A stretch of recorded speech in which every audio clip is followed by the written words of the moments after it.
Guys, seriously, you need to keep it down and get your shit together. This is a very important day. We got really important people coming tonight, okay? And the band sounds amazing. It's gonna be great. Everyone will be happy. End of story. Hey, Kevin, why am I not playing electric guitar anymore?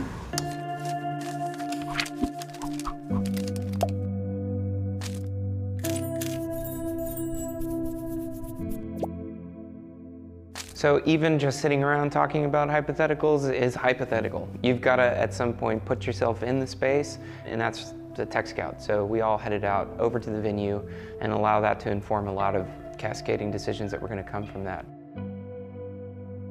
Music venues during the course of the fall are booked almost every day, and so basically they're like, we got 2 days at the end of August, and we had to make a decision like, do we think we can get this film put together in essentially a month of pre-production? And so ultimately we were like, yeah, I think we should do it, because if we don't, it'd be better to do it than not, because the next time the Troubadour was available was December, and we didn't want to wait around that long.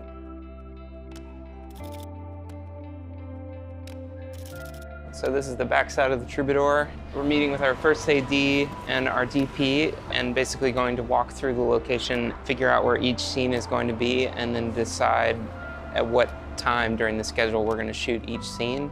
I wrote the film with the Troubadour in mind, but I actually haven't been to the Troubadour in like a year and a half. That's kind of the plan, so we'll see. So at the Tech Scout, we have Chris, who is our assistant director. We have Henry, myself, and Ben Joyner, who is going to be the DP on this project. All a Tech Scout is everybody walking around the space going like, okay, what are we actually going to do, and what does that mean for my department? Even if the camera's just here and the door is open so we don't really see her, you know, she shuts the door and then she's kind of like leaning against the van. Spend a second with her, she gets her ears or whatever. And then maybe the door's open and then we like shoot from in there, like looking back out through the door. Could be cool. The main goal of that meeting was to say, this is where I think we're going to shoot. Chris is going to basically take that information. We'll shoot this scene here, we're going to shoot this scene here, and he'll disappear and make a schedule and a plan for how we're going to accomplish everything.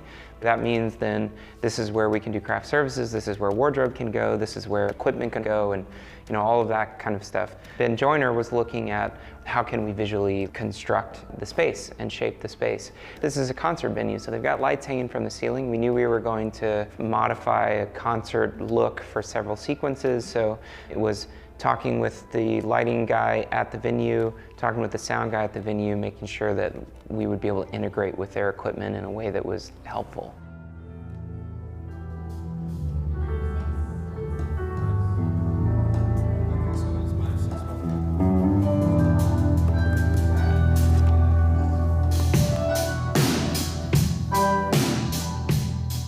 She's walking in kind of talking to him, like, oh yeah, do that, do that. She hops up on the stage, and then they talk for a second. All right, let's do it again, fine. We'll do another one. All right, guys, here we go, whatever. And then they start into it, and that's when we kind of come over here. Yeah, that was, do you think that would be like a... It doesn't have to. I mean, we wrote it like that, but it's by no means needs to be that way. Yeah, you could cut to like an insert of like a beer and then like go into like they're over here, right? Like to change the scene, sort of. Totally. Like that. Henry was interacting with the venue because I was just saying, we need to be able to shoot in that space, and I need to be able to shoot here, and we need access to this. And so Henry goes off and says that very nicely to the venue to get their permission to do things that we needed to do.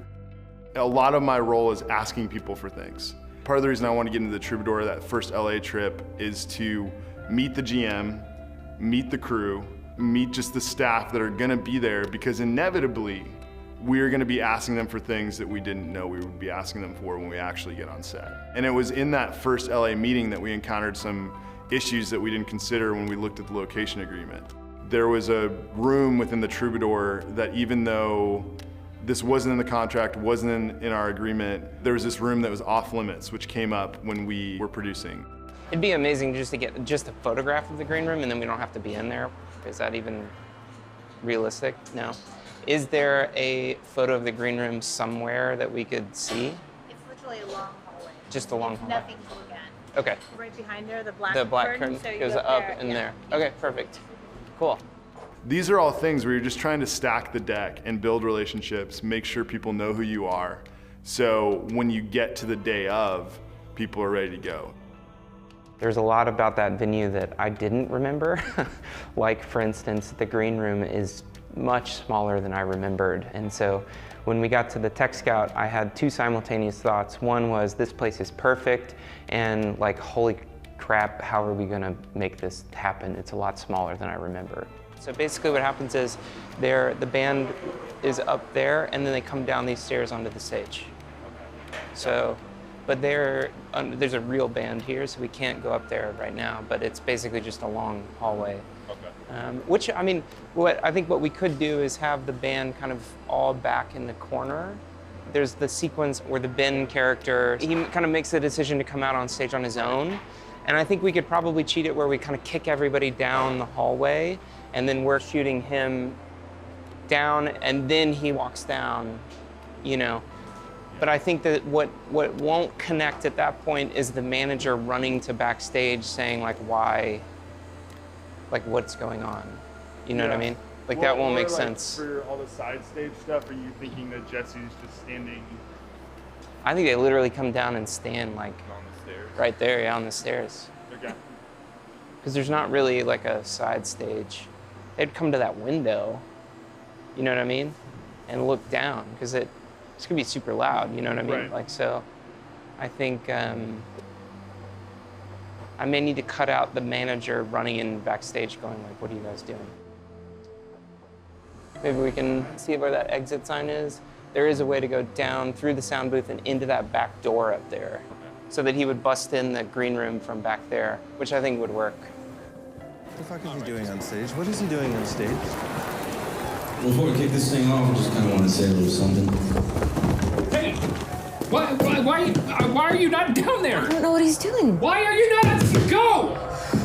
This here's a showcase for those label fucks up there. There's two scenes in the alleyway, exactly. One in which basically the alleyway that we walk down, he kind of sneaks around and sees, the front of the Troubadour sign and, whatever, and all the people, and then comes back. That's where Jessie would be, where she's signing all the posters. Exactly, and all that shit. exactly. Which we may cut that part out. We may cut the action out of that, but still have David kind of walking and just seeing the sign. It just may be a little logistically complicated. I would say the first one could take place in afternoon, golden hour sun, let's say. And then the second one, maybe let's do as blue hour. Yeah, exactly, just so that we get like starting to show that time is passing. Yeah. And then basically the concert part obviously would take place after dark. Okay. When you say blue, is it night or is it day? No, it's like post sun going down before it's dark. Okay. 'Cause that just gives us a very, very small Right. window of time. Right. Which is why I think we're going to simplify it to just David like smoking a cigarette and looking. Not, no dialogue, just like, just him. Exactly. Bury your knees and wrote it all down. So he didn't have to speak. You called me. So I think the goal is going to be for that performance when Ben plays the song, Jessie joins him on the stage, that we're going to try and actually capture that audio live. Like that'll be an actual. Like the whole song. Like Yes, they'll play the whole song, exactly. And so I would say that'll be like, we probably get a few takes of it and like, that'll be what we got, And then we can pick up, I think we can pick up from there the kind of emotional moments at the end, coming out of the song, all that kind of stuff. But I think the performance, we're gonna try and shoot as real as possible. I mean, like just let him do it, Catch it a couple times and see how it feels, I was taking tons of pictures on my phone with my camera, and I loaded them onto my computer and had to leave the venue and go, all right, I'm gonna take these things, I've got my script, and now I've gotta make sure that my drafts of the script correlate to what I've seen in person, and oh my God, we have to make this film now.